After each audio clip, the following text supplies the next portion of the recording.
I wish I knew what was the right thing to do. Now, if I look at stuff, like I look here and here and here and here in all of the different avenues of life, and I see so many options, so many beautiful options that I can't even choose one because there's so many beautiful options. And so you come to a place of surrender and you're like, okay, which one comes to me the most? And that seems so arrogant. That seems so arrogant. It's like, this guy, who the fuck does he think he is? You know, like da da da da da da da da da. No, it's literally just the way that I interpret my experience. It's, trust me, like I cannot be arrogant. Like I am pretty much, that's pretty much one of the things that I probably work with internally the most is humility and understanding that you are like this, you know, like, yeah, like this, you know, and I know that, like I'm tiny and I'm made to know that every single day, you know, and so that's part of the process. But it doesn't mean that because of that, because you're tiny, because, like, think of it like this, like, because you're tiny, allow that tininess to make you a big thinker. Even if you become the most famous person in the world, you're still like this. No, not necessarily. Maybe if you're like Cristiano Ronaldo, you'll be like, okay, maybe that. But then there's a whole other universe to master. I'm not comparing myself. Cannot compare myself. Don't compare yourself.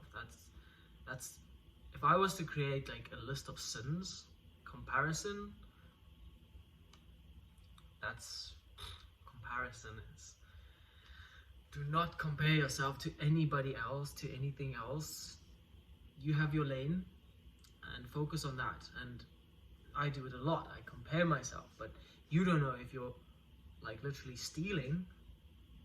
I like to interpret it like that because if your perception gets to a certain place, you can literally see something and embody that directly. It's like, oh, I see that and I can embody that.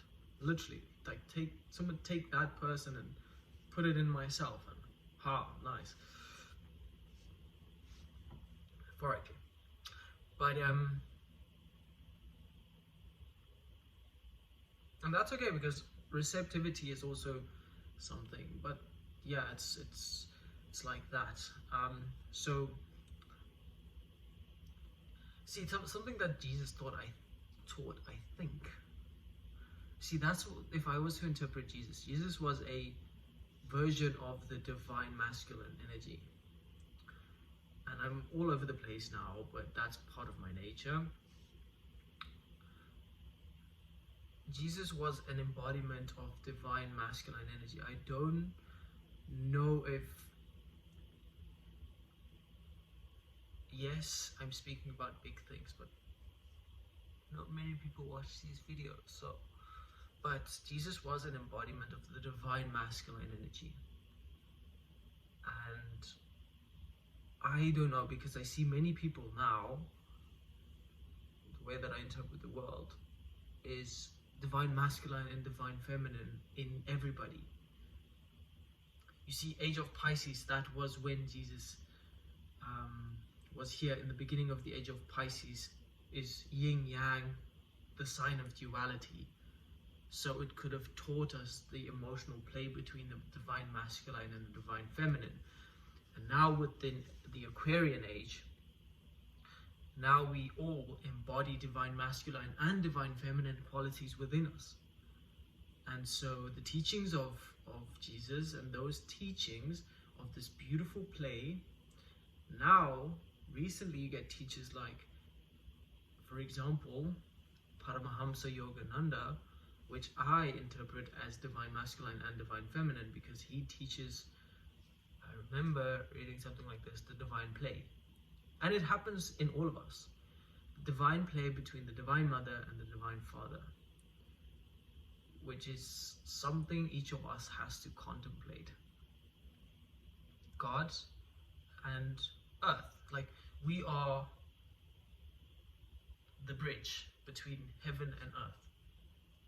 That's what we are on this life. You know, life is the bridge between heaven and earth, and that's what we are.